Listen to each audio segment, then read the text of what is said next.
Hey guys, welcome to the third episode of the Knowledge Cafe series. We have with us Mr. Anurag Singal, who is one of the most prominent and renowned CAs of the city of Kolkata. So let's welcome him and we'll discuss more about our professional course. Hi Anurag, thank you for accepting my offer. Gosh, I'm humbled. I think that is quite an exaggeration, but yeah, still okay. Let's go ahead. Sure. So, Anurag, obviously, many of us know how you help in people in LinkedIn, and one of the most prolific achievements you have created is the jobportal.com, where you have served so many hundreds and hundreds of professionals. So, let's get back to how you passed your chartered accountancy exam. Tell us about your journey and just give us a brief introduction about yourself. Okay, so I've been in Calcutta all throughout my life, and I had actually taken up science in class 11 and 12. Okay. But my passion for commerce was so intense that instead of getting admissions in decent colleges, like I had rank 3101 in West Bengal joined and 7264 with a state rank of 108 in AIEEE, I decided that commerce is going to be my passion. And so then I shifted in graduation to BCom. CA for me relatively was a cakewalk in many ways because I think my grandfather has been instilling accountancy into us since class 4. We used to do vouching for journal, ledger, and bill books then. So even when I was from a science background in Xavier's when I joined, there was like it was literally was quite easy. Only thing that was difficult for me in the CA exams was the theory part because CA somehow still wants to continue with the commit to memory and vomit to paper while model. That way, yes, articleship was from Deloitte, and so therefore sometimes became hectic along with the tuitions and all. I really loved CA because it is a very practical course. I mean, you read an annual report, True. accounting policies, and you go to your subject study material, and you see that the same accounting policies are being studied. So it's got a very good real life connect, except some papers such as IT and all, which now maybe 10, 15 years down the line, once you're working in SAP and stuff, you understand the importance of information security controls. But at those time, they were like Latin and Greek, and you had to still mug them up. So I barely got 45 marks in CA final in that paper, and still okay. I'm a chartered accountant, so that's fine. So yeah, really, marks doesn't matter. And as you said, you have been inspired by your grandfather and what you have been working in your childhood. And it's a fantastic story. I mean, it's a very good journey that we get to learn from the basics. But yeah, again, what I would like to mention that you said about is the articleship period. बहुत सारे लोगों का question होता है कि articleship कहाँ से करनी चाहिए, बिग फोर से करनी चाहिए, मिड साइज फर्म से करनी चाहिए. Now you have seen so many people, you have shaped so many people's career. So can you just give me a brief insight on कैसे फर्म को कौन सा चूज करना चाहिए and what big role does articleship play in your life? I mean, whether it is big four or any mid-size firm. So articleship, first of all, is a very important thing. However, if you segment the market, there are three zones in which articleship can be looked at. One is, let's say, these big five, big six firms, and maybe then the Indian ones, for example, Lodha, Singhi, GP Agarwal, and stuff. And then you've got the individual firms, maybe two, three partners. Right. Now, each of them have their own place under the sun. Big four, big five gives you super brand recollect in terms of your CV. You will get an instant shortlist after you qualify because you are from the big four, big five. You get access to CFOs of listed companies. While let's say in the proprietorship firm model, you might be going to clients where you will yourself have to prepare the accounts often, and they will have zero idea of accounting standards because there is no applicability. But then that model is very good, I think, also from the perspective that if let's say you are looking at setting up your own practice 5 years, 7 years down the line, that one stint of 2, 3 years in that mid-size or a small size firm will really help you because you get to understand that wide canvas of work that is done, which in a big four, if you are going to, let's say, Tata Global Beverages, you will be restricted to maybe that client and a couple of other clients for the next 3 years of your life. That's how the super specialization model in a big four works. While in a mid-size or a small size firm, you have a much more wider gamut of things that you actually get to learn. There is not much of a choice per se, so I do not know how. So we kind of will get rank them in a pecking order, and the highest ranking in that order, Sure, sure. wherever Go we ahead. get the articleship. But the point is that there are a lot of the one submission that I want to make here is there are a lot of students who suffer from a lot of inferiority complex. Exactly. In that, my articleship is not from a premier firm. I work in that small firm. It's a mid-sized firm, and in fact, they call it a mediocre firm. Mediocre firm. And if you are yourself not very proud of whatever, wherever you are and whatever you've done in life, then the world is not going to accept you. So you have to see the positive in that also, because all of us, if all of us eventually end up being corporate slaves, then who is going to serve the SMEs through these firms? So it's important for us to work in, get a flavor of those firms also, and try to understand that how this SME clientele space also operates. Like today, I have worked in Deloitte and stuff. There is a very big limitation that I have, that maybe 15 years down the line of qualification, I do not know what is the difference between ITR 1 and ITR 4 and ITR 3, and what is an MCA filing, and TDS if you have done, how do you actually file that? Which becomes a very big limitation if you were to start out on your own. On your own. True. So what I generally tell to people who ask me questions is that don't be afraid or don't be skeptical about whether you have to join Big Four or not. It's about the exposure that you get, because in a mid-sized firm or even what you think is a mediocre firm, you're going to learn A to Z of what a chartered accountant does, right from making the accounts, auditing it, filling up the tax profiles, and even going and auditing them again. So, and yeah, Big Four has the advantages of, getting a very good CV where you can get shortlisted. So my next question would be, how would a chartered accountant that has freshly qualified would choose his line? कि उसको auditing में जाना है, taxation में जाना है, या when he sees around that people are going for MBA, CFA. So what, throw some light on that what should a CA do right after passing? So again, there is a very, it's a very debatable thing that whether a CA fresher actually gets a choice between lines of services,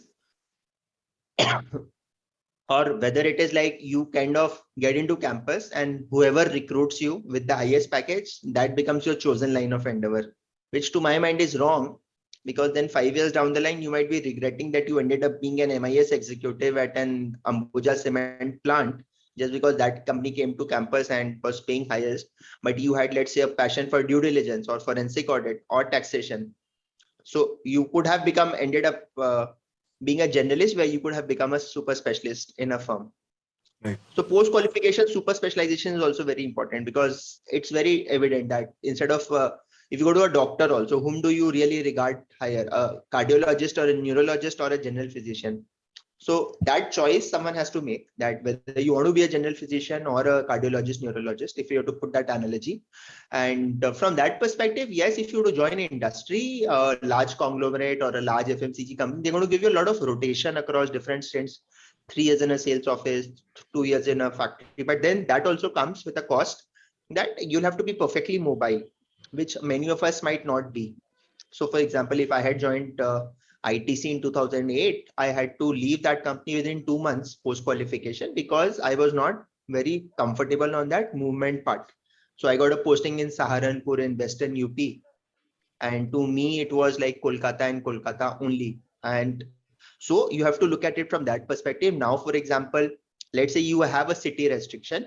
In that situation, there are a lot of offshore centers that have come up in your city. True. Even today, if you are from, for that matter, from Jhumri Talaya, I had put in one of my videos. Then there's a comment which came that, yes, sir, I am from the Jhumri Talaya.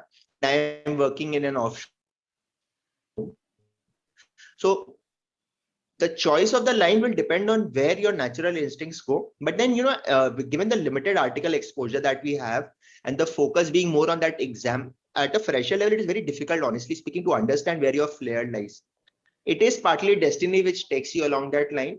The only challenge that happens there is that, 2 years down the line, if you don't like what you're doing, then the market will not give you the chance of switching lines, because then is another lot of fresher which have already come, and then the Hmm. market thinks that you are going to unlearn and then relearn. There's another pool of CA freshers who today do not want to work in traditional accounting, auditing, taxation. For them, it is Right. investment banking, private equity, VC, PE, this sort of things is where they want to work. For that, it is advisable that you go for an MBA or a full-time MBA from any of the premier IIMs, or subsequently, if you go to ISB and all, get into management consulting, and then get into one of these things. That is also possible. I mean, today, actually, the sky is very, very, that canvas of opportunities is very huge for a chartered accountant. Huge. Yeah.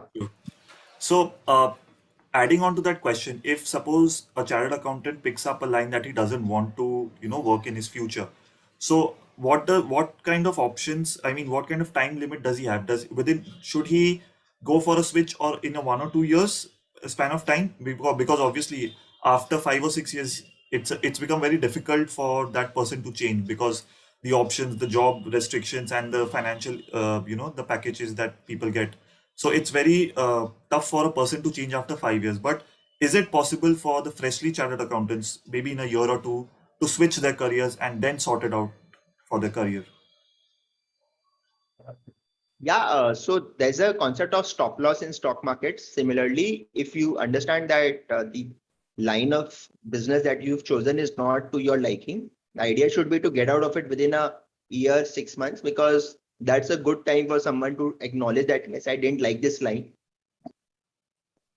As you rightly said, 4 or 5 years down the line, your salary becomes so high that it becomes difficult for someone to accept you at that level as a fresher in some other field. So if you have been able to identify that this is not my chosen field of endeavor, then within 6 months to 1 year, you should move out. Great. So I would end my session by asking you about what are your key takeaways from your professional journey from start to end. What do you think that has been the most, successful factor in yourself, or maybe what kind of things that you think would have has helped you, achieve so much in this short span of time? Okay. So if I were to sum it up, I think yesterday also I made a video on this. In fact, that was launched today. If I were to look at 5 helps you take your career from 0 to 1, the most important thing is networking today. It is not really enough to sit in a silo in a corner and read your book. You can clear an exam, but you will not be able to progress in your career or make connects by just working in an isolated corner with your laptop. Very important to reach out to people in the formal setting, in the informal setting. So you will have to go to dinners also with people and maybe go for trekking rides as well. Whatever, I mean, whatever it takes to build that connect with people, that's very important. Then think strategically. Whatever you are doing today, you have to understand that how that actually will translate into your life 6 months or 6 years down the line. You have to join the dots and understand that, okay, if I am doing this and then maybe if I do an MBA later or take a PR and go to Canada or do this and all, this is how this whole journey will be. You have to plan your career. If you just leave it to forces of randomness, that product of randomness can be very good, it can be very bad. Idea should be to somehow surrender to destiny, to randomness, but also take control of your life. Then one aspect that is very, very important is also to understand that you have to write and communicate very well.